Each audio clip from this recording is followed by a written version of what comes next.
Hola, soy Lina Carrascal. Soy mamá por adopción y esta es mi historia de maternidad. En este primer episodio les voy a contar sobre nuestra larga búsqueda del embarazo, el trayecto por el mundo de la fertilidad asistida y finalmente la llegada de la adopción a nuestro plan de ser papás.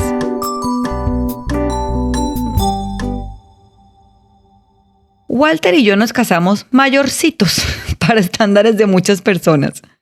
Hola, yo soy Walter. Estoy acá para contar algunas anécdotas de mi viaje a ser padre. Y padre muy contento.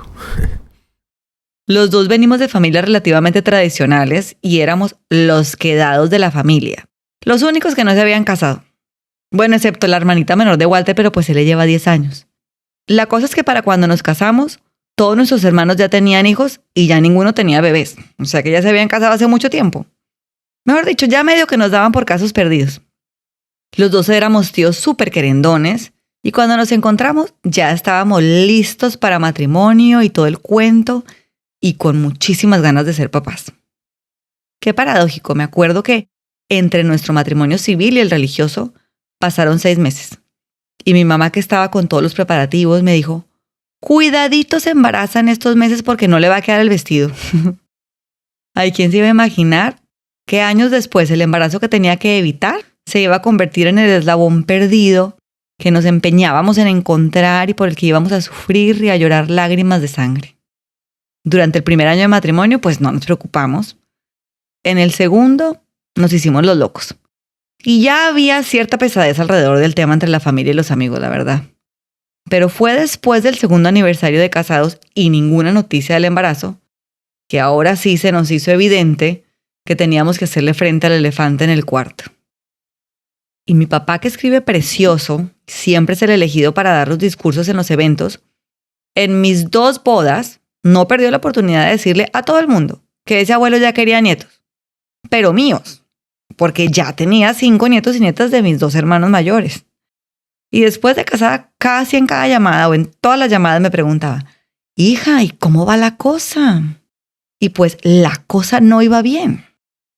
Los típicos chistes que hacía echando indirectas sobre el embarazo, como: dígale a tiro fijo que afine la puntería a ver si le atina, refiriéndose a Walter.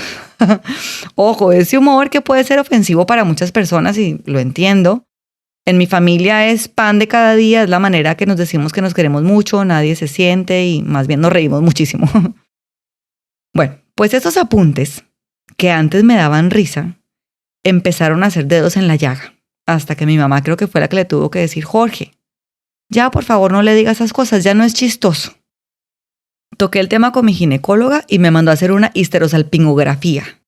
Tremenda palabra, ¿no? Histerosalpingografía, y nunca se me olvida. Supongo que fue porque era el primer examen de muchos que me hice buscando dónde estaba la falla en mi cuerpo por la que no se estaba logrando embarazar. Bueno, era un examen para descartar que las trompas estuvieran bloqueadas. Y salió suficientemente bien. Pues no perfecto, pero suficientemente bien. Entonces me mandó unas pastillitas para hacerme ovular, más de lo normal. Y eso, más el típico consejo caserito de mi hijita: después de, ponte con las piernas para arriba. Eso se supone que debía funcionar. Y pues ahí me tienen a mí patas arriba y tomándome las tales pastillas, pero del embarazo, nada. Mis amigas doctoras me empezaron a recordar que los fatídicos 35 estaban encima y que nos teníamos que poner las pilas, porque después de eso el asunto se ponía peludo. Uy, ustedes saben que uno de los términos médicos para referirse a las mujeres que se embarazan después de los 35 es madre añosa. No, es que con la pura etiqueta lo dejan a uno espero rematado. Y el problema era que yo quería evitar los tratamientos de fertilidad asistida. Yo no quería que algo tan sagrado como tener hijos fuera artificial. Pero pues no se estaba dando de manera natural y cada vez que veía a mis sobrinos o niños en una tienda se me arrugaba el corazón. Hasta me daban ganas de llorar a veces. Así que ya no quedaba de otra. Nos fuimos donde una especialista en fertilidad, la mujer directísima. Uy, no estábamos listos para que nos soltara semejante baldado de agua fría. Y nos cayó fatal porque de una nos dio un plan que empezaba más o menos mañana mismo, con una cirugía que requería anestesia general, que para descartar endometriosis. Yo no tenía ningún síntoma de endometriosis, o sea, ¿me va a rajar solo por las dudas? Inmediatamente la tipa después seguía nombrando inseminaciones y luego in vitros, y ella decía todo esto y a mí se me revolcaba por dentro todo. Yo salí de ahí aterrorizada para nunca más volver. Otra vez la paradoja. Todo lo que la mujer nos dijo ese día que teníamos que hacer y que me horrorizó, lo hicimos después y multiplicado. Supimos de una colombiana en Los Ángeles especialista en Ayurveda y que venía gente de todas partes del mundo a verla y había logrado que mujeres en una situación como la mía se embarazaran. Pues ahí vamos para Los Ángeles. Adorada, pero pues ella estaba en la meca del cine y sus tarifas eran hollywoodescas. Bueno, al menos para nosotros. Y el tratamiento nos iba a costar varios miles de dólares y aunque en el fondo lo que yo quería era algo así, alternativo, natural, obvio era un tratamiento en el que no nos podían dar tasas de efectividad como en una clínica de fertilidad asistida. Y no nos animamos. Al poco tiempo de eso nos íbamos a Colombia otra vez a pasar las fiestas.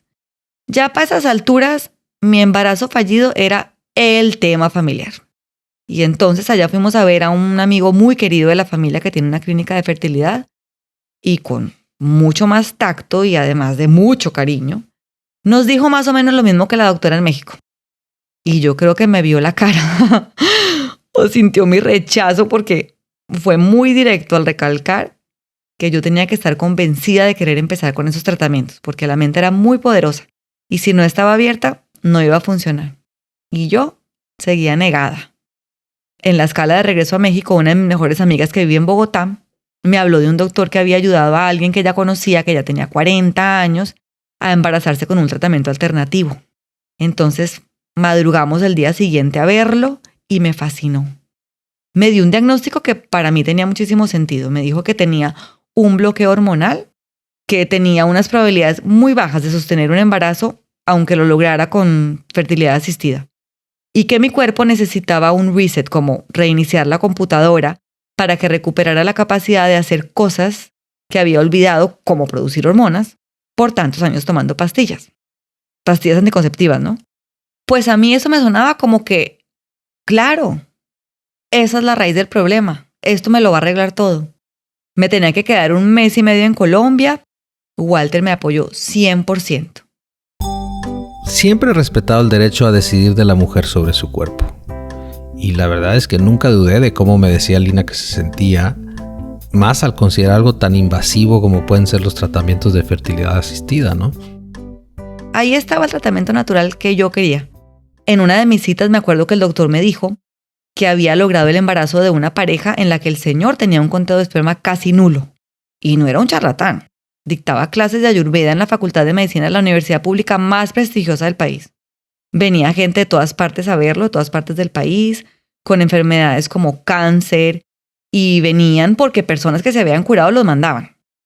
El pronóstico era que dentro de los 6 meses siguientes a que el tratamiento terminara, el embarazo debía llegar.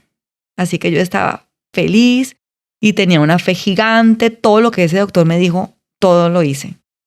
Me acuerdo que llegaba a las fiestas familiares porque pues aprovechando que yo estaba en Colombia me invitaba a mi familia de Bogotá a cosas, a eventos, y yo llegaba con mi cajita con papaya porque una semana solamente podía comer papaya y todos comían sancocho y ajiaco y yo papaya, muy juiciosa.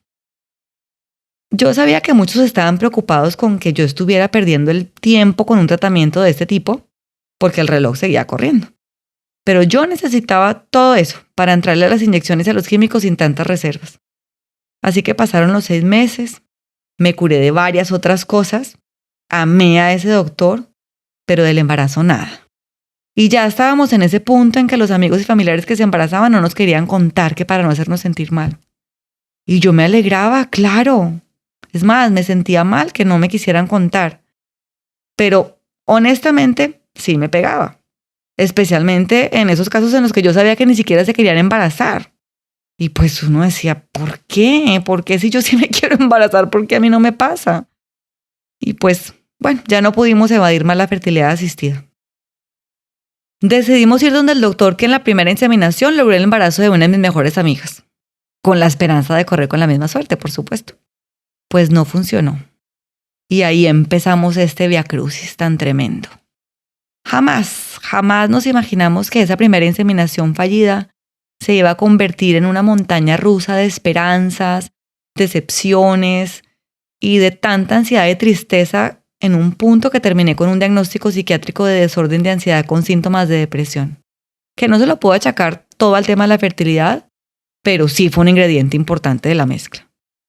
Y Walter también sufría, obvio, pero creo que ante mi situación y que yo era la que me ponía las inyecciones y que era mi cuerpo el que estaba como más sometido a todo esto, pues él tuvo que ser el fuerte de la pareja y se convirtió en mi bastón de apoyo. Claro, yo también pasé por muchos momentos de tristeza y frustración. No fue fácil aceptar cuando las cosas no iban pasando como las planeábamos. Y fue justamente en un momento desesperado de este largo trayecto por el mundo de la fertilidad asistida que llegué donde un doctor, uno más de varios, a pedir una segunda opinión. Y ese doctor, que le mando bendiciones todavía aunque él no lo sepa, me dijo algo que me sacudió. Me preguntó, ¿qué es lo que realmente quieres?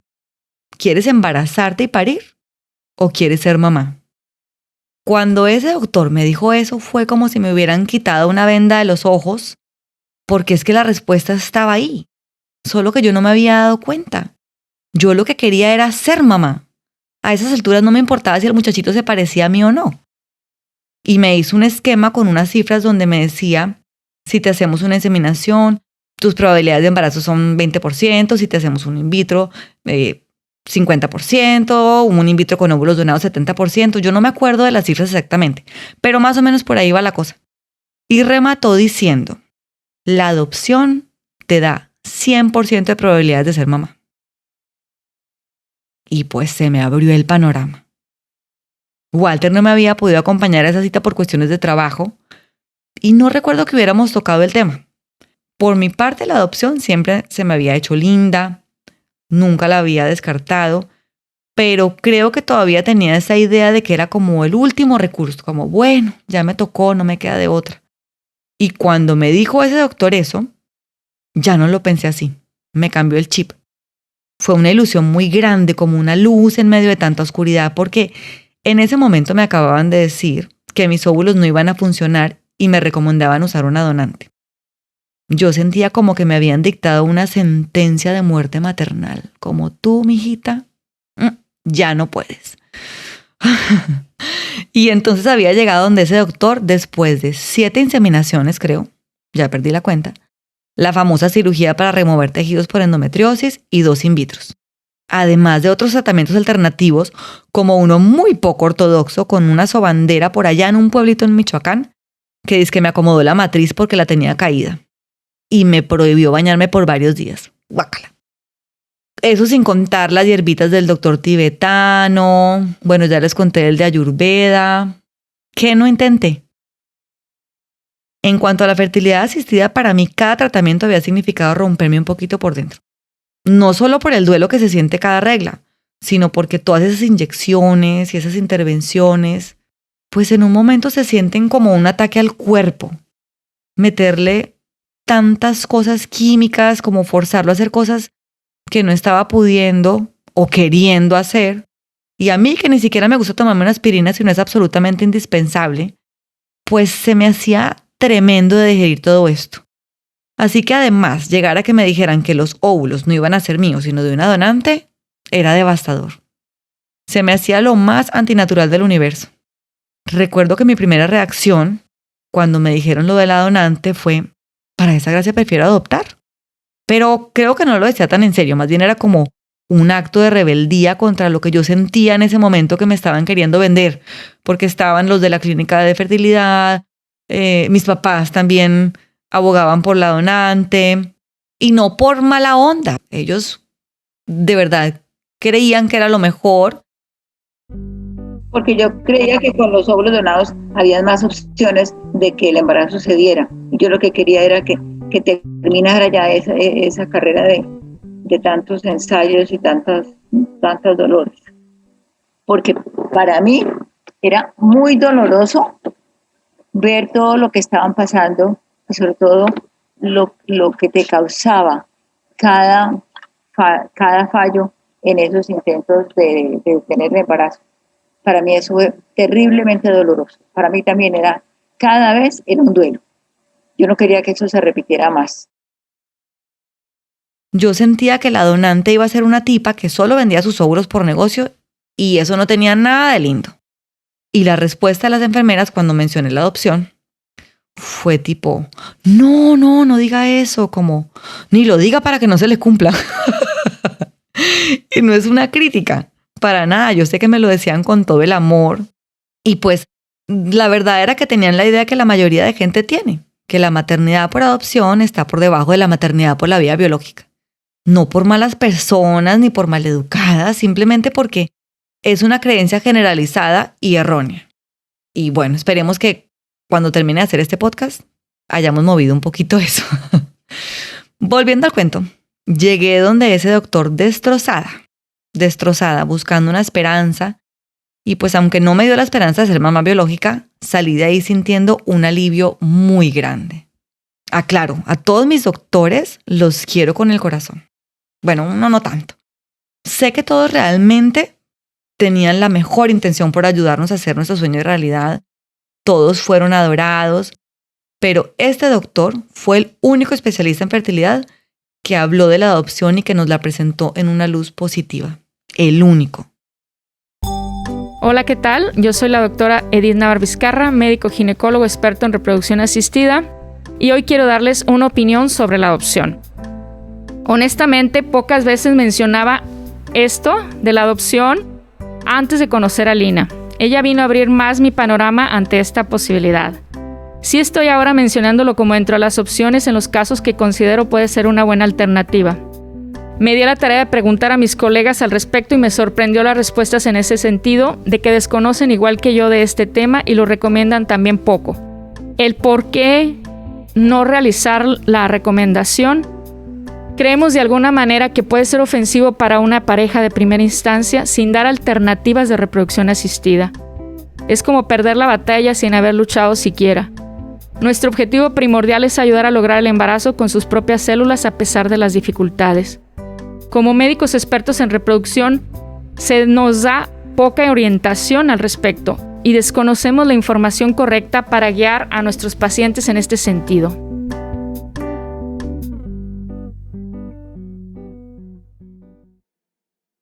Me devolví a mi casa con ese papel que todavía lo tengo súper guardado, que decía adopción, 100% de probabilidades de ser mamá. Y me senté con Walter. Ya llevábamos en ese punto creo que 2 años haciendo los tratamientos, uno tras otro, casi sin parar. Nos seguían proponiendo cosas, las opiniones externas iban y venían.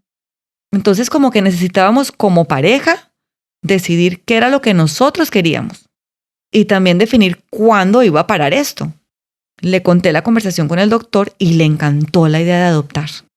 Bueno, en otro episodio tendremos que hablar de cuando tu pareja no quiere adoptar, porque es complicado y pasa, pero yo definitivamente me casé con el que era.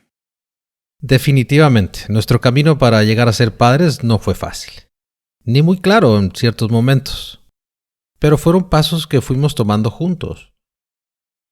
Ese día hicimos un plan, evaluamos qué tratamientos nos quedaban por descartar para lograr embarazarme, un poco por nosotros y un poco por la familia, porque pues está la ilusión de la herencia genética y poder decir, esto se lo heredó a la abuela, esto se lo heredó al papá, igualito a fulanita.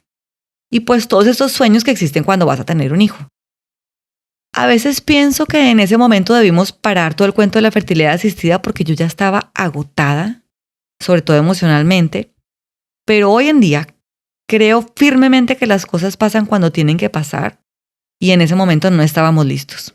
Así que decidimos hacer un último tratamiento de fertilidad natural que prometía mejorar la calidad de mis óvulos. Después de eso, hacernos otro in vitro con mis óvulos, mejorados supuestamente. Y si eso no funcionaba, entonces ahí sí nos íbamos a hacer un in vitro con óvulos donados y ahí terminaba el asunto de mi embarazo. No más, y empezábamos con el proceso de adopción. ¿Y saben qué? Nos dio una tranquilidad al saber que, bueno, al final de todo este túnel larguísimo en el que vamos, existe una luz. Existe algo que realmente nos solucione el anhelo de formar una familia. Los últimos in vitro los hicimos con muchísima esperanza y les pusimos muy buena energía y fe, pero no tenían una carga tan grande, porque ahora sabíamos que nuestro sueño se iba a hacer realidad aunque todos los tratamientos fallaran. Y nos empezaron a pasar unas cosas loquísimas, como un día en una piscina que llegó una pareja italiana con un niño de raza negra clarísimamente adoptado, pero se veían tan felices. Los estuve mirando todo el rato como stalker, como acosadora. El niño era espectacular, yo me babiaba. Por otro lado, nos asignaron a la donante más guau de la clínica de fertilidad. Mejor dicho, esta mujer sí era tiro fijo. 100% de tasa de efectividad. Todas las que habían usado sus óvulos se habían embarazado. Con título profesional, era psicóloga creo, de 26 años. Me acuerdo que me dijeron, es muy bonita, tiene rasgos parecidos a usted, señora. Hicimos todo el protocolo de medicamentos, la extracción de los óvulos, la muestra de esperma, etc. Y cuando era el momento de que nos llamaran para avisarnos de los embriones divinos que nos iban a transferir de la donante super guau, tómala. Lo que nos dijeron era que no sabían lo que había pasado, que los embriones no estaban aptos para transferirse, que no estaban de buena calidad. Ya hasta nos daba risa, yo creo. Y como esas cosas inexplicables, pasaron varias. Y yo ya sentía que me estaban mandando señales divinas. Y sí, realmente, hoy por hoy creo que estaba escrito que no fuéramos papás biológicos. Y no lo digo con tristeza, no lo digo con decepción. Yo creo que Dios tenía algo distinto para nosotros y que esto es lo mejor que nos pudo haber pasado. Todo lo que nos pasó. Porque probamos de todo para embarazarme. ¿Valió la pena semejante desgaste? Ese no es el punto. Porque además, yo no quiero despotricar de los tratamientos de fertilidad asistida, para nada. Me encanta que puedan ayudar a personas a darles el empujón que necesitan para embarazarse. Pero también siento, y es mi opinión muy personal, que hay casos en los que la insistencia se convierte como en una necedad, en una especie de obsesión, en un reto, tanto para los médicos como para uno, con un costo emocional, físico y económico demasiado alto. Y la adopción, por miles de razones, se deja de lado. Y me da pesar, porque tanto las familias que quieren tener hijos como los niños que no tienen familia se merecen la oportunidad. Mi conclusión, como ya se los dije, es que teníamos que recorrer todo este camino para llegar a donde estamos. Que estoy orgullosa de la ruta que finalmente tomamos para convertirnos en papás y que me fascina mi familia y estoy infinitamente agradecida por tenerla. Si les gusta este podcast y sienten que le puede interesar o ayudar a alguien, compártanselo y háganme llegar sus comentarios a través de Facebook o Instagram en @soymamaporadopción. En el siguiente episodio les voy a contar sobre los mitos inconscientes y los miedos que aparecieron cuando empezamos a considerar ser papás por adopción. Nos vemos en el próximo episodio.